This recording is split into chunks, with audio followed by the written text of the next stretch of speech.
Hello, I'm Teresa, and I'm going to give you a lesson on analysing a piece of drama.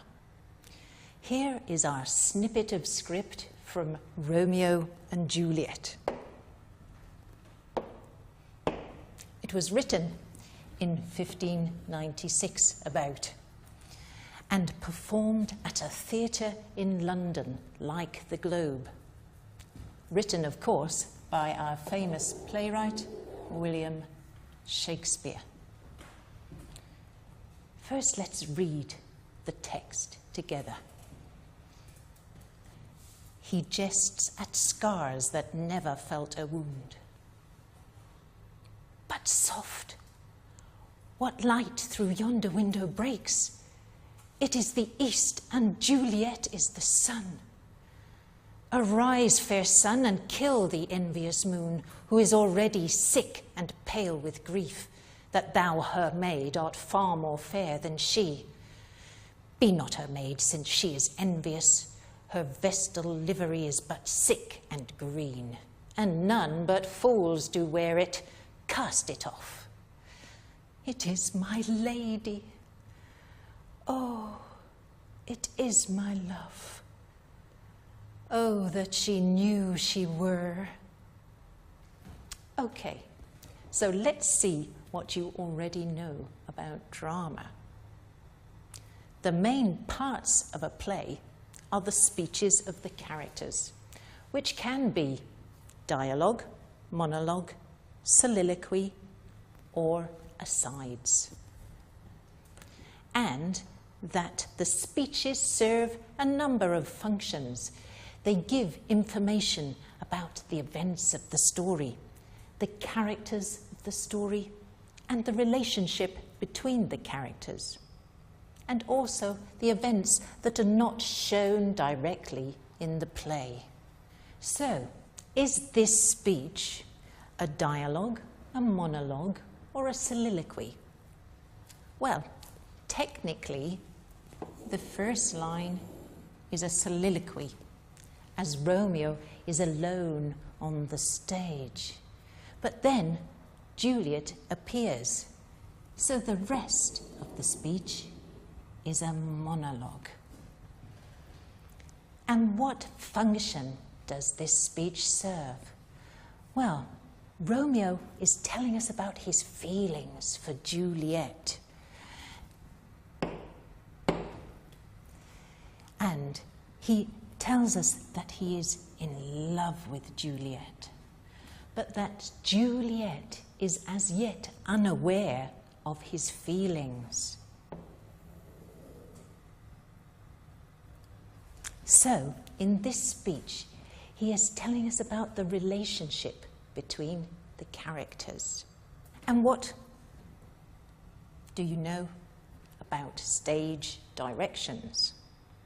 Well, stage directions indicate a character's physical appearance and his or her feelings, personality, attitudes, and relationships. They indicate actions and movements, pauses, hesitations, silences, and the tone of delivery, and also the setting.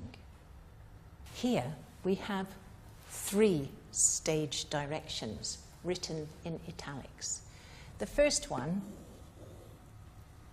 shows us the setting, but the second and the third indicate a movement or action. Shakespeare gave minimal stage directions, probably because he was present at the production of a play and could give his vision in person. But other dramatists can be very intrusive and give very detailed stage directions for a production. And concerning characters and characterization, what do you remember? A script usually begins with a list of the dramatis personae. The most important character is the protagonist, or hero or heroine. Other important characters are the main characters, and there are also minor characters with a lesser role. Characters can be well-rounded, psychologically realistic, or flat. Characterization occurs through the character's speeches and through the stage directions. Romeo is certainly the hero of this tragedy, and both he and Juliet can be said to be well-rounded characters. In Shakespeare's plays, characterization is achieved through the speeches and the actions rather than the stage directions. Now, what typical aspects of tragedy can we find here? Well, Romeo, as the tragic hero, reveals the complexity of his feelings through monologue and soliloquy. And he uses an elevated language. Look here how his monologue starts with a metaphor. Juliet is the sun, which is sustained through the rest of the monologue with references to light and beauty. Moon, fair sun, far more fair than she. Shakespeare's noble characters often use blank verse, which is lines of iambic pentameter which do not rhyme. Let's have a look.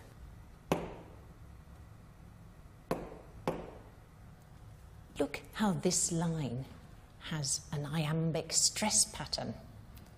But soft, what light through yonder window breaks, and can be divided into 5 feet. But soft, what light through yonder window breaks. Now you try. Analyse a piece of drama on the IWB for your class.